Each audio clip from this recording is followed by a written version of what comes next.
Hey guys what's up. तो कैसे हैं आप सब लोग। Welcome back to your own channel study more with Deepak Yadav. Welcome to the daily Hindu news and editorial analysis of 9th of July 2020। तो guys आज है 9 जुलाई 2020 और है थर्सडे। देखेंगे आज का the Hindu complete newspaper. The Hindu complete newspaper को एनालाइज करेंगे from the view point of UPSC and other various competitive exams. तो गाइज यहाँ पर अगर उससे स्टार्ट करने से पहले अगर आपको इन सारी चीज़ों से रिलेटेड पीडीएफ चाहिए और जो ये द हिंदू न्यूज़पेपर है, ये कंप्लीट न्यूज़पेपर चाहिए, तो मैं बताता हूँ आपको ये कहाँ से डाउनलोड करना है।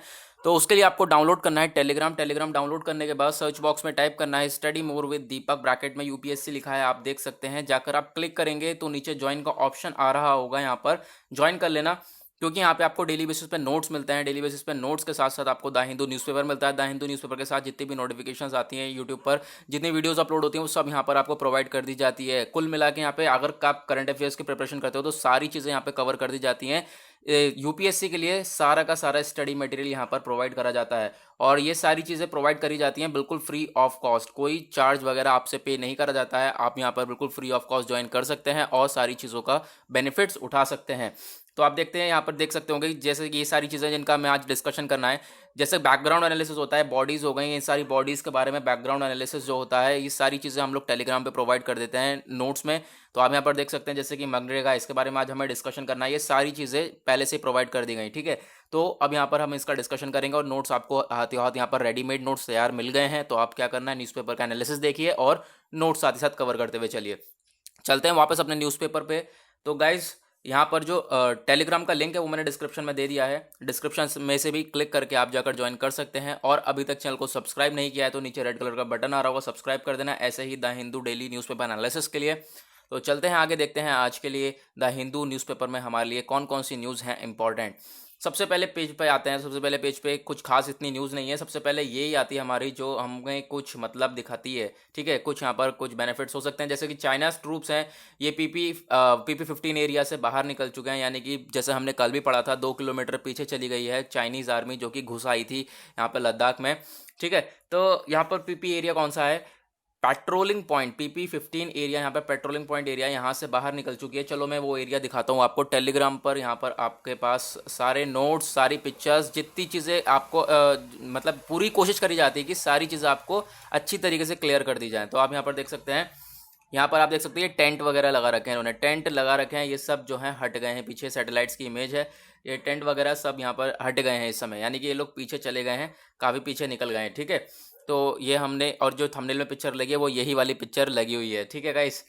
तो ये हमारा हुआ न्यूज़। कुछ खास इतनी है थी नहीं, बस खाली हमें एक आइडिया रखना है कि हाँ पीछे हटने लगे हैं। अभी कुछ बड़ा आर्टिकल भी आएगा 100% इसके ऊपर एडिटोरियल पे, जैसे कि डेली बेसिस पे ही काफ़ी ज़्यादा हद तक इंडिया चाइना का रिलेशन आते रहते हैं, क्योंकि यहाँ पर इंडिया चाइना का इशू चल रहा है इतना ज़्यादा। तो इसके ऊपर भी आर्टिकल आएगा, 100% आएगा एडिटोरियल में, और उसको हम बहुत इंटरेस्टिंग तरीके से डिस्कस करेंगे, क्योंकि काफ़ी सारी चीज़ें मैंने ऐसी कलेक्ट करके रख रखी हैं एज अ प्रूफ के लिए कि यहाँ पे आपको मैं कुछ पास्ट हिस्ट्री से लेकर कुछ चीज़ें, इंपॉर्टेंट चीज़ें बताऊंगा और आपको बहुत ज़्यादा इंटरेस्टिंग लगने वाला है, ठीक है। ऐसा आर्टिकल 100% आएगा। सबसे पहले लेकिन हम यहाँ पर एडिटोरियल पे आते हैं, पेज नंबर 6। एडिटोरियल होता है हमारे यूपीएससी के मेंस के पॉइंट ऑफ व्यू से important, as well as prelims के पॉइंट ऑफ व्यू से भी इंपॉर्टेंट होता है।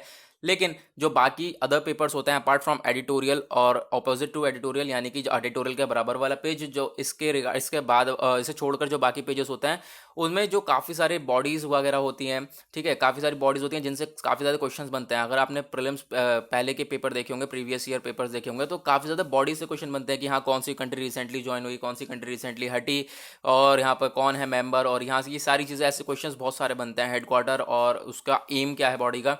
तो वो सारी चीज़ें हम लोग कवर करते हैं। तो चलो देखते हैं, सबसे पहले टाइम वेस्ट बिना किए एडिटोरियल। और एडिटोरियल पे हमारा ये जो फर्स्ट आर्टिकल है, ये वाला आर्टिकल पूरा का पूरा पेंडेमिक से रिलेटेड है। देखोगे आप यहाँ पे पेंडेमिक वाली सिचुएशन है जो कि हम काफ़ी टाइम से डिस्कस करते हुए आ रहे हैं, लेकिन यहाँ पे और क्या चीज़ें बताई गई हैं कि क्या स्टेप्स उठा सकते हैं। स्टेप्स तो हमने काफ़ी सारे पढ़ लिए हैं, गवर्नमेंट के स्टेप्स, गवर्नमेंट को क्या स्टेप उठाने चाहिए, क्या क्या स्टेप्स उठाने चाहिए, पब्लिक हेल्थ से क्या स्टेप्स उठाने चाहिए, गवर्नमेंट या प्राइवेट को मिल जाना चाहिए, सारे स्टेप हम काफ़ी टाइम से कवर करते हुए आ रहे हैं। फिर भी यहाँ पे कुछ बातें हैं जिनके बारे में जानेंगे, ठीक है, हाईलाइट कर रखे हैं। उसके बाद नेक्स्ट हमारा ये आर्टिकल आता है, ये भी पैंडेमिक के ऊपर है। ये पैंडेमिक को एक नॉवल बुक है ब्लाइंडनेस, ठीक है, एक पोर्चुगीज राइटर के द्वारा लिखी गई है। उससे थोड़ा बहुत कंपेयर करा गया है जो माइग्रेंट वर्कर्स हैं उनकी यहाँ पर जो सिचुएशन है उसको लेकर, और साथ ही साथ जो यहाँ पर ये भी बताया जा रहा है कि जो हमारा डेटा है, सर्वे है, वो अच्छी तरीके से प्रोवाइड नहीं कराया गवर्नमेंट ने, ऐसा नहीं करना चाहिए, उसको लेकर यहाँ पे आर्टिकल है, इसके बारे में बात करेंगे। नेक्स्ट जो हमारा ये वाला आर्टिकल है, ये वाला जो मनरेगा है, ठीक है, Mahatma Gandhi national employment guarantee act, national rural employment guarantee act, जो हमारा मनरेगा स्कीम है ये वाली, इसके ऊपर बात हो रही है, जिसके बारे में हम काफ़ी बार डिस्कस कर चुके हैं। तो लेकिन आज भी हम डिटेल में डिस्कस करेंगे, मनरेगा के बारे में अच्छी तरीके से जानेंगे, क्योंकि कुछ बच्चे जो हैं नए आते हैं, तो यहाँ पर आप को यहाँ पर पूरी जो है पूरी जानकारी मिलेगी। साथ ही साथ जो मनरेगा है, मनरेगा के बारे में साथ साथ जानेंगे, और जो इस आर्टिकल में क्या कह रहा है, इस आर्टिकल में कि जो उसका टाइम पीरियड है उसको एक्सटेंड कर देना चाहिए। साथ ही साथ जो लोगों को वेज वगैरह मिल रही है, जो वर्किंग डेज हैं उनको बढ़ा देना चाहिए, उसके बारे में भी हम बात करेंगे। नेक्स्ट जो आर्टिकल यहाँ पे होगा, यहाँ पर ये जो हमारा ये वाला आर्टिकल है, ये तमिलनाडु की जो जॉबलेसनेस की सिचुएशन है वो है, कि यहाँ पर कुछ आर्टिकल जो ज़्यादा क्लियर नहीं है, कि जॉबलेस के बारे में है कि यहाँ पे जॉब जो है सबसे बड़ी बात, जो हमारा लेबर का पार्टिसिपेशन रेट है वो काफ़ी ज़्यादा गिरता हुआ आया है पहले से ही और अभी तक। तो यहाँ पर कुछ सिचुएशन बताई जा रही है, उसके बारे में बात करेंगे। साथ ही साथ यहाँ पे कोविड-19 हैज़ नो रिलीजन, इसके बारे में भी बात करेंगे आगे चलकर, ठीक है। तो चलते हैं अपने सबसे पहले एडिटोरियल फर्स्ट पर, मतलब 6th पेज पर, यहाँ वाला ये वाला एडिटोरियल देखते हैं, social contract needs to be rewritten, ठीक है। तो इसके बारे में बात करते हैं। सबसे पहले ये वाला आर्टिकल है किस चीज़ के ऊपर बेसिकली, जैसे कि पैंडेमिक की सिचुएशन काफ़ी टाइम से देखते हुए आ रहे हैं, ऐसे चली रही है लगातार और सिचुएशन संभलने में नहीं आ रही है, उसके रिगार्डिंग कुछ सुझाव दिए गए हैं। जैसे कि हमेशा ही आर्टिकल आ रहे हैं, काफ़ी बार आर्टिकल आए हैं जिनके बारे में हमने डिस्कस किया है, ठीक है। तो अगर आप नोट डाउन कर रहे होंगे डेली बेसिस पे, अगर आप सारी चीज़ें एनालिसिस देख रहे होंगे, और जो मैं कहता हूँ नोट डाउन करने को, आप नोट डाउन कर रहे होंगे, जो न्यूज़पेपर आपने रख रखे होंगे, क्योंकि ये सारे न्यूज़पेपर टेलीग्राम पर सेंड कर दिए गए हैं, आप वहाँ से डाउनलोड करने हैं। टेलीग्राम पर ही सारे हाईलाइटेड न्यूज़पेपर दे दिए गए हैं। ऐसे ही यहाँ पर अगर न्यूज़पेपर में से आपने सारी चीज़ें लिख के रख रखी हैं तो आपको सारी चीज़ें क्लियर होंगी, ठीक है। तो सबसे पहली बात हम लोग करते हैं यहाँ पर क्या चीज़ है, कि ये बात हो रही है जो हमारा स्टेट है, स्टेट को अब स्टेप उठाने चाहिए। क्या करना चाहिए, पहली बात तो डिसेंट्रलाइज की पोजीशन हो जानी चाहिए, कि अथॉरिटी ट्रांसफर हो सेंट्रल टू लोकल गवर्नमेंट, ठीक है। सेंट्रल तो यहाँ पे काम कर ही रही है, गवर्नमेंट तो काम कर ही रही है, लेकिन जो लोकल गवर्नमेंट है उसको भी स्टेप उठाने चाहिए, ठीक है। जो छोटी सी हमारी गवर्नमेंट है उसको भी यहाँ पर स्टेप उठाने हैं, ताकि अच्छी तरीके से हम लोग निपट सकें इस सिचुएशन से। अब जो गवर्नमेंट है पूरे ही यहाँ पर वर्ल्ड में, जितनी भी अक्रॉस द वर्ल्ड है, सबके सब यहाँ पे सिचुएशन झेलते हुए आ रहे हैं यहाँ पर इस पैंडेमिक को लेकर, क्योंकि आप देख ही रहे होंगे पूरे ही वर्ल्ड में, पूरे यूनिवर्स में ये सिचुएशन फैल चुकी है कि यार बहुत बुरी हालत है इसको लेकर। नेक्स्ट जो हमारा बात हो रही है, नेक्स्ट यहाँ पर जो बात हो रही है वो इस चीज़ को लेकर हो रही है कि जो पैंडेमिक है, तो ये जो पैंडेमिक है, पैंडेमिक रुकने का नाम ही नहीं ले रहा, तो उसके लिए हम लोगों को स्टेप्स उठाने पड़ेंगे। साथ ही साथ जैसे कि मैंने अभी बताया कि डिसेंट्रलाइज करना पड़ेगा, डिसेंट्रलाइज अप्रोच हमें रखनी पड़ेगी, ठीक है। जो हमें रिक्वायरमेंट रहेगी सिर्फ और सिर्फ डिसेंट्रलाइज अप्रोच की ही नहीं है। डिसेंट्रलाइज यानी कि जैसे मैंने भी बताया कि पावर जो अथॉरिटी दी जाए वो लोकल गवर्नमेंट को भी दी जाए। डिसेंट्रलाइज अप्रोच के साथ साथ हम लोगों को कुछ चीज़ें ऐसे दिखानी पड़ेंगी, सेंसिटिवनेस दिखाना पड़ेगा स्टेट को, कि जो लोगों को ज़रूरत है, जो लोग रो रहे हैं उनको ज़रूरत है, ठीक है, उनको नीड है, उनकी रिक्वायरमेंट तो फुलफिल करनी ही करनी है, लेकिन जो वॉइसलेस हैं, जो वॉइसलेस हैं उनका भी ध्यान देना है। इंपॉर्टेंट यहाँ पर इंटरेस्टिंग लाइन है, ठीक है, जो वॉइसलेस हैं उनका भी ध्यान देना है। ऐसा ही नहीं है कि हम लोग सिर्फ जो यहाँ पर बोल रहे हैं उनको ही यहाँ पर नीड, जो जिनकी रिक्वायरमेंट है उसको ही फुलफिल करते रहें, हम लोगों को देखना है, ठीक है।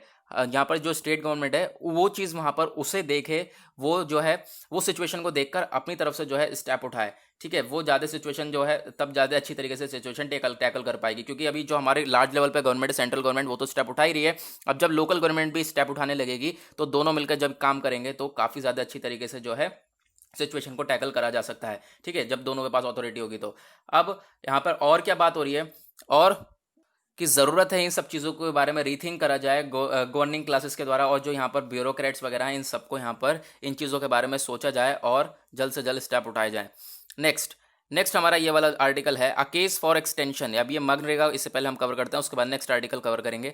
अब यहाँ पे मनरेगा की बात हो रही है, इंपॉर्टेंट है रेस्क्यू में, क्योंकि यहाँ पर गरीबों के लिए, ठीक है, during a time of distress, जब यहाँ पर ऐसा टाइम आया, क्योंकि काफ़ी ज़्यादा एम्प्लॉयमेंट भी जनरेट करी इस बॉडी ने, और कितनी जनरेट करी पिछले का डेटा भी यहाँ पर सब मैंने टेलीग्राम पे डाला है, अभी हम बात करेंगे उसके बारे में भी, ठीक है। अब यहाँ पर बात ये हो रही है कि जो मनरेगा है काफ़ी सारे वर्कर्स को यहाँ पर एम्प्लॉय करा, ठीक है। लेकिन काफ़ी सारे वर्कर्स हैं जिनका कोटा कंप्लीट हो चुका है, ठीक है। कोटा कंप्लीट हो चुका है एम्प्लॉयमेंट के लिए, जैसे कि 100 डेज़ का यहाँ पे वेजेस प्रोवाइड कराती है, 100 डेज़ का एम्प्लॉयमेंट प्रोवाइड कराती है हमारी बॉडी, तो इसका कोटा पूरा हो चुका है। तो सबसे पहले चलते हैं हम लोग बात करने के लिए मनरेगा बॉडी है क्या, ठीक है।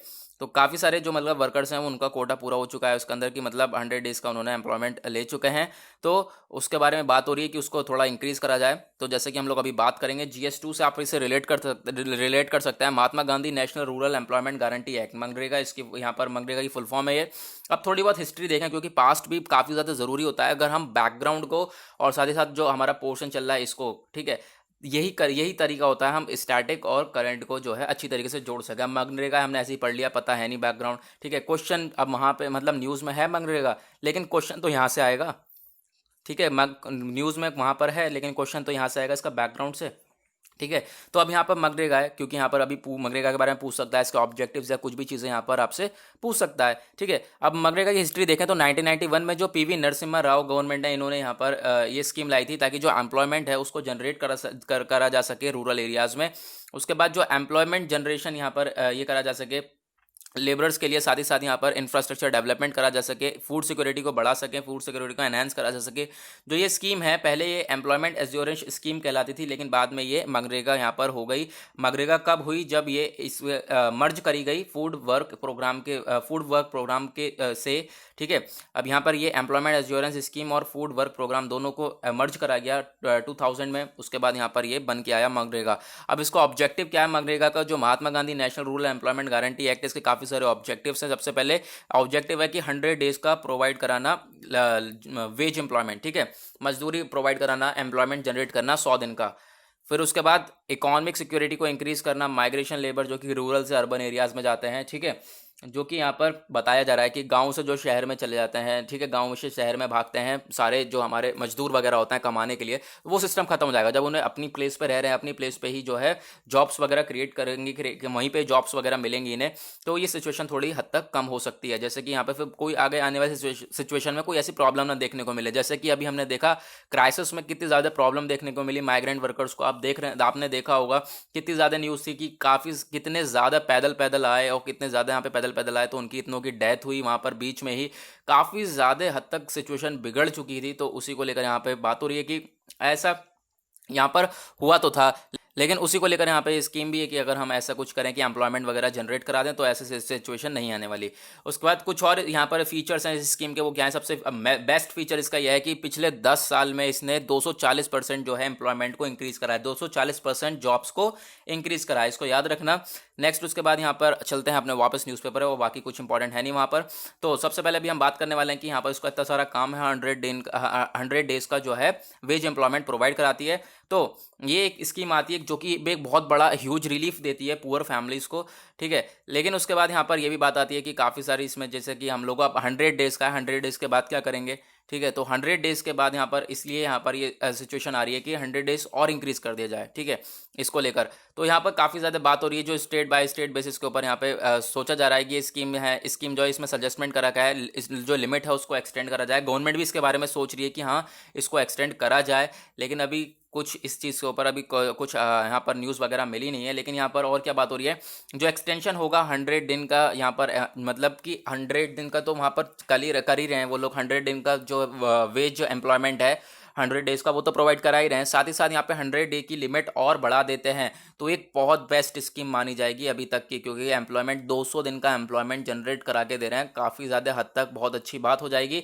और ये काफ़ी ज़्यादा हमारा ये फर्स्ट स्टेप रहना चाहिए और ये रह सकता है, और साथ ही साथ यहाँ पर ये वर्क कर सकता है। तो मनरेगा के बारे में हमने काफ़ी सारी चीज़ें कवर करी, ठीक है। मनरेगा से अभी आपको कोई भी क्वेश्चन आएगा, उसके ऑब्जेक्टिव्स पूछे या फिर उसका हिस्ट्री पूछे या फिर कुछ भी पूछ सकता है, तो आप वहाँ पर आप नोट्स दे दिए गए हैं, रेडीमेड नोट, आप कुछ भी बता सकते हो, ठीक है। नेक्स्ट उसके बाद चलते हैं हम लोग वापस इस आर्टिकल पे। इस आर्टिकल की बात करते हैं, जो ये पैंडेमिक है इसको लेकर बात हो रही है, इस कोविड-19 को। इसको एक नॉवल बुक है ब्लाइंडनेस एक बुक है, लिखी गई है पोर्चुगीज नोबल लॉरेट जोज सारामोगो के द्वारा, ठीक है। इस बुक को मैं दिखाता आपको कि ये बुक है कौन सी, इसका कवर दिखाता, चलो दिखाता हूँ मैं आपको। तो चलो मैं आप लोगों को वाली बुक दिखाता हूँ। सबसे पहले यहाँ पर आप देख सकते हैं, तो ये बुक है वो, ठीक है। ब्लाइंडनेस, जो कि लिखी गई है जोस सारामागो के द्वारा, एक पोर्चुगीज नोबेल लॉटरेट हैं। तो इसी बुक से थोड़ी बहुत हमारी सिचुएशन कंपेयर करी गई है, तो उसके लेकर बात करेंगे हम। तो आते हैं अपने आर्टिकल पे वापस, देखते हैं सबसे पहले यहाँ पर बात क्या हो रही है। अब जो सबसे पहली बात यहाँ पर जो मेन चीज़ है कि जो डेटा था वो हम लोग छुपा के चला। यहाँ पर ये कहना है कि आर्टिकल में जो राइटर है उनका ये कहना है कि जो डेटा है वो क्यों छुपाया, जो गवर्नमेंट है उसने काफ़ी सारे डेटा छुपाया। कौन कौन सा चीज़ से रिलेटेड छुपाया मैं आपको बताने वाला हूँ। जैसे कि आप यहाँ पे देखोगे कि 26 लाख माइग्रेंट लेबरर्स थे यहाँ पर, लेकिन जो इकोनॉमिक सर्वे बताता है ये अबाउट अबव 1 करोड़ पीपल थे। ठीक है, उसके बाद जो ये गवर्नमेंट यहाँ पर जो है कोई रिकॉर्ड वगैरह इसने बना के नहीं चला। ठीक है, कोई रिकॉर्ड वगैरह बना के नहीं चला जिससे आगे हेल्प मिल सके। ठीक है, जिससे कि यहाँ पर डेटा सही से प्रोवाइड करवा भी नहीं पा रही है। अब जो माइग्रेंट वर्कर्स हैं यहाँ पर, ये जो कैरेक्टर्स हैं ना इस बुक में, ब्लाइंडनेस में कैरेक्टर्स हैं, ब्लाइंडनेस बुक के बारे में थोड़ी बहुत बातें लिखी हुई हैं। तो इसमें कैरेक्टर्स है उसकी तरह जो है यहाँ पर खेल बता रहे हैं। साथ ही साथ जो यहाँ पर ब्लाइंडनेस बताई जा रही है, ब्लाइंडनेस हंगर और डेथ से लेकर बताई जा रही है। यानी कि कोविड-19 से इतने नहीं मरे जितने कि भूख से और यहाँ पर भूख वगैरह से मर गए। ठीक है, भूख से, और यहाँ पर आप देख सकते हो उनके पास पैसा नहीं था, तो इस वजह से काफ़ी ज़्यादा तो लोगों की ऐसी डेथ हो गई यहाँ पे माइग्रेंट वर्कर्स की। उसके बाद जो प्राइम मिनिस्टर नरेंद्र मोदी ने अनाउंस करा है फ्री फूड ग्रेन्स, यहाँ पे फ्री में जो है हमारा फूड ग्रेन्स को देना। जैसे कि यहाँ पे अभी आपको पता ही होगा इस चीज़ के बारे में, जैसे कि 5 किलो यहाँ पर चावल मिल रहे हैं, साथ ही साथ 1 किलो जो है दाल मिल रही है। तो यहाँ पर ये चीज़ें जो प्रोवाइड कराई जा रही हैं ये बिल्कुल फ्री ऑफ कॉस्ट प्रोवाइड करा रही है। और ये कौन सी बॉडी प्रोवाइड करवाती है, किस बॉडी के अंडर यहाँ पे आया था, national food security act NFSA। ये बेनिफिशियरी अब इसको एक्सटेंड भी कर दिया गया है। सबसे बड़ी बात यहाँ पे बात हो रही है कि इसको, इस बॉडी को जो यहाँ पर ये काम है फ्री में प्रोवाइड करा रहे हैं फूड ग्रेन्स को, वो एक्सटेंड कर दिया गया है, नवंबर तक कर दिया गया है। ये स्कीम को नवंबर तक बढ़ा दी गई है। तो लेकिन चलो नवंबर तक तो बढ़ा दी गई, लेकिन सबसे बड़ी सिचुएशन उन लोगों को देखनी पड़ेगी इसके यहाँ पर इतना कुछ होने के बाद भी प्रॉब्लम देखने को मिलेगी जिनके पास राशन कार्ड नहीं है, क्योंकि यहाँ पे राशन कार्ड से मिलना है। लेकिन जिनके पास राशन कार्ड नहीं है वो तो कुछ इसका बेनिफिट उठा ही नहीं सकते हैं, फ्री में मिल रहा है सारी चीज़ें। ठीक है, तो यहाँ पे ये भी सिचुएशन बताई जा रही है कि 10 करोड़ एलिजिबल बेनिफिशियरीज जो कि कंटिन्यू एक्सक्लूडेड हैं इस NFSA से। यानी NFSA से 10 करोड़ लोग तो बहुत दूर हैं, समझो यहाँ पे वो बेनिफिट्स तो उठा ही नहीं पाएंगे। तो आप यहाँ पर इस सिचुएशन को समझ सकते हो कि यहाँ पर आधों के पास राशन कार्ड है नहीं, तो अब क्या स्टेप्स उठाए जाएं। तो यहाँ पर हमने एक चीज़ स्किप कर दी, चलो बात करते हैं अभी इसकी हम लोग, नेशनल फूड सिक्योरिटी एक्ट की। ये एक्ट हो जाता है हमारे लिए इंपॉर्टेंट, तो चलो बात करते हैं हम लोग इसके। टेलीग्राम पे इसके बारे में नोट्स मैंने डाल दिया NFSA के बारे में। सबसे पहले हम लोग देखते हैं NFSA के बारे में सारी चीज़ें। यहाँ पर देखो ये एक्ट जो है पास करा गया था पार्लियामेंट के द्वारा, गवर्नमेंट ने नोटिफाई करा था। जो NFSA है ये 2013 10 सितंबर, यानी 12 सितंबर 10 सितंबर के आसपास यहाँ पर इसको जो है पास करा गया। जो ये ऑब्जेक्टिव है इसका मेन, जो आपको याद रखना है, इसका ऑब्जेक्टिव है जो फूड है और न्यूट्रिशनल सिक्योरिटी है ह्यूमन लाइफ साइकिल की, उसको अप्रोच करना। ठीक है, उसको पकड़ना, साथ ही साथ यहाँ पर इंश्योर करना कि एक adequate quantity of quality food दिया जाए एक अफोर्डेबल प्राइस पे, काफ़ी ज़्यादा अच्छे प्राइस पे क्वांटिटी ऑफ यहाँ पर क्वांटिटी फूड की दी जाए। ठीक है, यहाँ पर काफ़ी अच्छा फूड प्रोवाइड करा जाए एक अफोर्डेबल प्राइस पे। तो हमारा ये एक्ट के बारे में बात हो गई। ये एक्ट इस चीज़ के लिए यहाँ पर स्टेप उठाता है, क्योंकि एक्ट के बारे में जानना ज़्यादा ज़रूरी था। फिर उसके बाद यहाँ पे और भी चीज़ें बातें क्या आती हैं कि जो सुप्रीम कोर्ट है, सुप्रीम कोर्ट यहाँ बताता है ये कि काफ़ी सारे लोग मरे हैं, इनकम्स यहाँ पर उनको इनकम नहीं थी, इनकम के साथ साथ उनके पास फूड की नहीं था। ठीक है, भूख से, और उसके पास इनकम नहीं थी, पैसा नहीं था, उसकी वजह से काफ़ी लोगों की डेथ हुई है। लेकिन यहाँ पे हालांकि जो चीफ जस्टिस ऑफ इंडिया, यहाँ पर सोलिसिटर जनरल हैं, फिर यहाँ पर इन लोगों ने इंटरवीन करा और यहाँ पर बोला कि ऐसा कुछ भी नहीं, यहाँ पर कोई नहीं मरा है भूख से। और फिर यहाँ पर जो क्या है, रेलवे मिनिस्टर हमारे पीयूष गोयल साहब ने भी यहाँ पे बोल दिया कि ऐसा कुछ नहीं था, यहाँ पे कोई नो डेथ, यहाँ पे कोई भी डेथ नहीं हुई है ऐसे लेकर कि वाटर और फूड को लेकर। लेकिन हकीकत क्या है, हकीकत यहाँ पर यह है, हकीकत यह है कि 850 जो है नॉन कोविड डेथ हुई है। ठीक है, यानी कि उन्हें कोरोना वायरस नहीं था। वो डेथ कैसे हुई है, 850 डेथ कैसे हुई है, वो डेथ हुई है ऐसी भूखमरी से, और साथ ही साथ जो इनकम इन सपोर्ट था, इनकम नहीं थी, उस चीज़ से लेकर यहाँ पर डेथ हुई है। साथ ही साथ आप यहाँ पर देखोगे तो 80 जो डेथ हुई है श्रमिक ट्रेन जो चली थी उसमें 80 जो डेथ हुई हैं वो सिर्फ और सिर्फ 9 मई से लेकर 27 मई के बीच में हुई। और किस वजह से हुई है, स्टारवेशन, भूख से, और साथ ही साथ जो फाइनेंशियल डिस्ट्रेस था उससे, कि पैसा वगैरह था नहीं, और साथ ही साथ भूख से यहाँ पर ये सिचुएशन देखने को मिली। तो आप यहाँ पर देख सकते हो कितनी खतरनाक सिचुएशन बनी होगी कि लोग भूखमरी से मरने लगे। एक कंट्री के लिए काफ़ी ज़्यादा शर्मनाक बात हो जाती है। अब कुछ एडवाइसेस दी जा रही हैं। एडवाइसेस क्या दी जा रही हैं कि जो सर्वेज हैं, सर्वे बिल्कुल अच्छी तरीके से प्रोवाइड कराए जाएँ, सर्वे में कुछ भी चीज़ें जो हैं छुपाई ना जाएँ, क्योंकि यहाँ पर काफ़ी ज़्यादा हमें भुगतना पड़ सकता है अगर हम सर्वे में कुछ छुपाते हैं।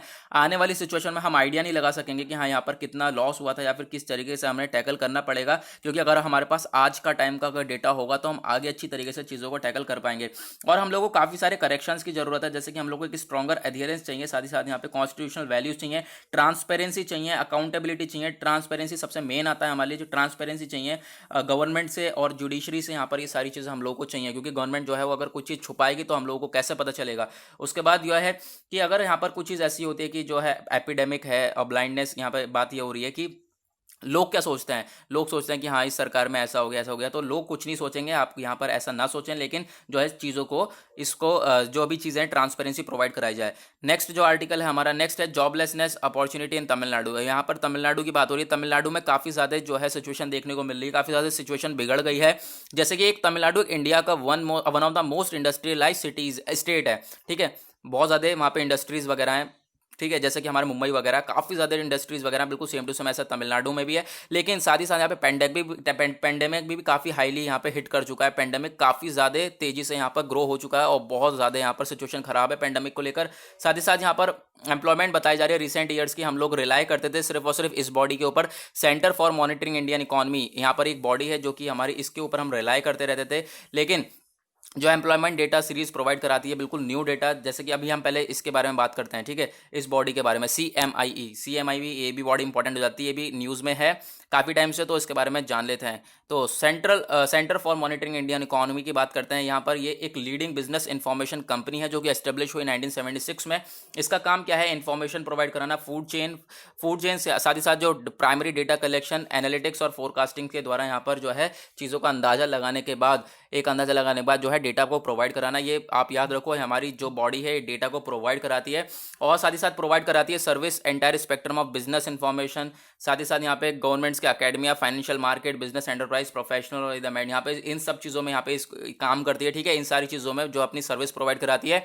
और इसका जो लार्जेस्ट डेटाबेस है financial performance of individual companies, यहाँ पर यही बिल्ट हुआ है। इंडिया के यहाँ पर जो CMI है ये यहाँ पर ये काम करती है इसको लेकर, ठीक है, जो हमारे अपने को पता ही होगा, centre for monitoring Indian economy, ठीक है, ये बिल्ट करती है इंडिया का हमारी लार्जेस्ट डेटाबेस, क्योंकि जो सबसे ज़्यादा डेटाबेस, जो एकदम सबसे हाई लेवल का डेटाबेस प्रोवाइड कराती है वो हमारी यही बॉडी करवाती है। इसके बारे में याद रखना। साथ ही साथ ये कंडक्ट करती है लार्जेस्ट सर्वे, जो कि एस्टिमेट करती है यहाँ पे house hold incomes, pattern of spending, saving, यहाँ पे कितना खर्चा हो रहा है, कितना बच रहा है, इन सारी चीज़ों को यही बॉडी देखती है, इसके रिगार्डिंग जो है डेटा प्रोवाइड कराती है।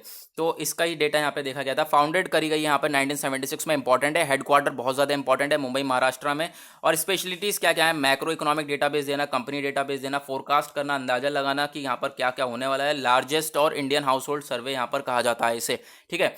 तो इस बॉडी के अकॉर्डिंग हम देख रहे थे। अब जो CMI सर्वे है ये रिस्ट्रिक्ट करा गया लॉकडाउन में, ठीक है, जो कि अफेक्ट करा इसने डेटा को, जो कि रिसेंटली मंथ यहाँ पे देखा गया था। कोविड-19 के पीरियड से पहले का डेटा अलग था और कोविड-19 के बाद का डेटा अलग, कुछ अलग निकल के आया, ठीक है। कोविड-19 के बाद का डेटा और ज़्यादा खराब निकल के आया कि मतलब जो जॉबलेसनेस है, जॉब यहाँ पे और ज़्यादा कम हो गई, यहाँ पे और क्या चीज़ें हो गई। जो हमारा सबसे बड़ी बात है कि जो लेबर पार्टिसिपेशन रेट है, यानी जो लेबर जो पार्टिसिपेट करता है वो काफ़ी ज़्यादा स्लोवर हो गया, बहुत ज़्यादा स्लोवर हो गया, बिल्कुल डाउन हो गया। समझ लो कोई लेबर यहाँ पे ज्वाइन नहीं करा, लेबर ने काम नहीं करा। खासकर जो लेबर लेस हुआ वो कौन सा जो लेबर है, वो हमारा लेबर पार्टिसिपेशन रेट है वो कम हुआ अर्बन एरियाज़ में। साथ ही साथ उन मेल्स में कम हुआ जो कि काफ़ी ज़्यादा पढ़े लिखे थे, ठीक है, उनके अंदर कम हुआ कि वो लोग सोच रहे होंगे कि पेंडेमिक चल रहा है तो हम लोग बाहर ना निकलें, जिसकी वजह से लेकिन अभी सिचुएशन ख़राब हो चुकी है। जो है जॉब यहाँ पर बिल्कुल ज़्यादा वो है, जॉबलेस हो चुके हैं सब लोग, जैसे कि यहाँ पे बात हो रही है। अब जो इमीडिएट इफेक्ट है कोविड-19 और लॉकडाउन का, ये हम लोगों को दिख रहा है एक डिक्लाइन। इसने जो इमीडिएट इफेक्ट दिखाया कोविड-19 का, वो जो हमारा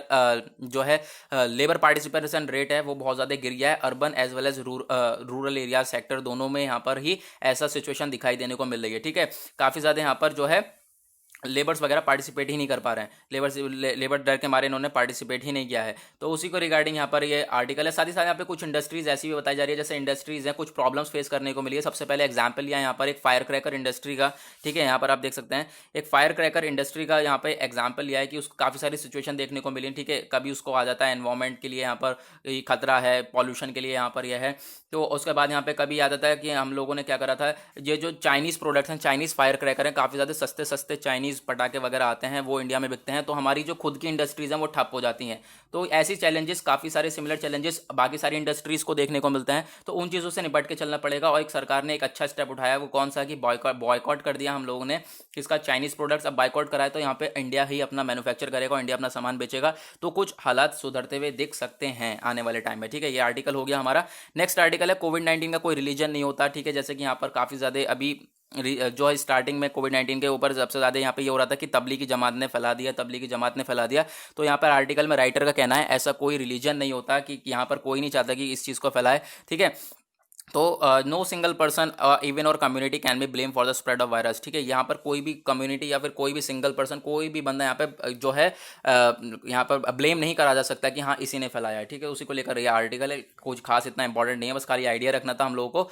नेक्स्ट और क्या चीज़ें हैं उसके बारे में देखते हैं। डेटा पॉइंट देखते हैं। आज का डेटा पॉइंट ये हमारे चीज़ के ऊपर जो इंडस्ट्रियल एक्सीडेंट्स होते हैं। ठीक है, इंडस्ट्री में जो एक्सीडेंट्स वगैरह हो जाते हैं, वर्कर्स वगैरह जो यहाँ पर जिनकी डेथ वगैरह हो जाती है, काफ़ी ज़्यादा सिचुएशन बेकार हो जाती है, जैसा कि अभी हम काफ़ी देखते होंगे। तो ये जो है देखा जा रहा है कि काफ़ी ज़्यादा इंक्रीज़ हो चुका है। ठीक है, जो इंडस्ट्रियल डेथ वगैरह है, इंडस्ट्रियल एक्सीडेंट है, ये काफ़ी ज़्यादा बढ़ गए हैं। तो नेक्स्ट चलते हैं। नेक्स्ट आपके लिए एक कहाँ पर जो लास्ट चीज़ है वो हमारे लिए ईडी है। ये बॉडी के बारे में जानना ज़्यादा ज़रूरी है। यहाँ पर एनफोर्समेंट जो डायरेक्टरेट बॉडी है, ये इसने सीज कर दिया है नीरव मोदी के एसेट्स, जो कि यहाँ पे वर्थ करते हैं 330 करोड़ रुपए के।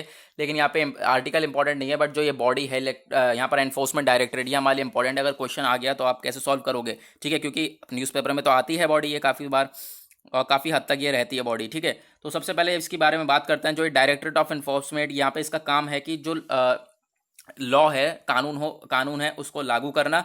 साथ ही साथ यहाँ पे किस चीज़ के रिगार्डिंग देखना, इकोनॉमिक लॉज और fighting economic crimes in India. ठीक है, इस चीज़ से इकोनॉमिक क्राइम, जैसे कि आप देख सकते हैं अब यहाँ पर ये भी इकोनॉमिक से रिलेटेड था, जो केस था हमारा, नीरव मोदी के एसेट्स जो हैं वो यहाँ पर सीज कर लिए हैं। तो यहाँ पे ये इकोनॉमिक से रिलेटेड है हमारा ये आर्टिकल। तो यहाँ पर इकोनॉमिक क्राइम्स वगैरह जो इंडिया में होता है उसको टैकल करने के लिए यहाँ पर ये वाली बॉडी हमारी काम करती है। उसके बाद यहाँ पे डिपार्टमेंट है रेवेन्यू का, मिनिस्ट्री ऑफ फाइनेंस का, गवर्नमेंट ऑफ इंडिया का, यहाँ पे सब मिलकर काम करते हैं। साथ ही साथ यहाँ पे कौन कौन से ऑफिसर्स होते हैं, Indian revenue service, corporate law service, Indian police service और इंडियन एडमिनिस्ट्रेटिव सर्विस भी, जिसके लिए आप सब प्रिपेयर करना है। ये सारी जो है ऑफिसर्स भी इसके अंदर में काम करते हैं। उसके बाद यहाँ पे और क्या चीज़ें हैं, यहाँ पर आप देखोगे जब आई कब है, एक्ट 1947 से यहाँ पर देखा गया है। जो यहाँ पर जो origin wise directorate goes back 1 मई 1956 को यहाँ पे ये ऑरिजिन हुआ, तो उसको लेकर यहाँ पर हमने बात कर ली ईडी के बारे में। नेक्स्ट हम लास्ट में एक हमारे लिए चीज़ है जिसके बारे में हम पढ़ेंगे, और इसके बारे में भी संडे में आर्टिकल आएगा, क्योंकि यहाँ पे काफ़ी ज़्यादा ऐसा देखा जाता है जो साइंस एंड टेक से काफ़ी ज़्यादा रिलेटेड आर्टिकल्स आते हैं। देखो यहाँ पे 40 ईयर ओल्ड पजल थी, यानी 40 साल पहले की पजल थी, जो कि हम लोग समझ नहीं पा रहे थे कि जो लिथियम का प्रोडक्शन हो रहा है स्टार में वो होता है या नहीं होता है। जो फिर इससे रिलेटेड कोई प्रॉब्लम थी वो सॉल्व हो चुकी है, क्योंकि ऐसा यहाँ पर दिख गया है। ठीक है, जो यहाँ पर अब बात करने वाले हैं, यहाँ पर हम लोग बात करने वाले हैं जो स्टार्स है, देखा गया है 40 ईयर पर जो पजल है वो रिजॉल्व हो चुकी है, इंडियन रिसर्चर्स के द्वारा यहाँ पे ये सॉल्व करा गया है। साथ ही साथ यहाँ पे देखोगे जो यहाँ पर क्या चीज़ बताई जा रही है कि जब star grow beyond the red colour. ठीक है, जब यहाँ पर स्टार जो है रेड में बियॉन्ड, यहाँ पर देख सकते हो आप, जैसे कि ये सिचुएशन है, स्टार जो है रेड कलर में दिखाई देता है, जो रेड क्लम्प होता है, रेड क्लम्प स्टेज तो बताता है, इसका मतलब ये है कि ये लिथियम प्रोड्यूस करता है। ठीक है, इसका मतलब ये है रेड क्लम्प का कि ये लिथियम प्रोड्यूस करता है, जिसे हम लोग हीलियम फ्लैश कहते हैं, और ये हीलियम फ्लैश एनरिच पूरा भरा हुआ होता है लिथियम से। तो ये हमारी जो है स्टडी पब्लिश हुई है नेचर एस्ट्रोनॉमी जुलाई 7 को। तो यहाँ पर ये आर्टिकल हमारा ये भी कंप्लीट हो गया। तो गाइज आज का हमने कंप्लीट कर लिया न्यूज़पेपर द हिंदू को, कंप्लीट एनालाइज कर लिया। मिलेंगे आप लोगों से कल। अभी तक आपने चैनल को सब्सक्राइब नहीं किया तो सब्सक्राइब कर देना और टेलीग्राम को ज्वाइन कर लेना। तो आज के लिए बाय बाय।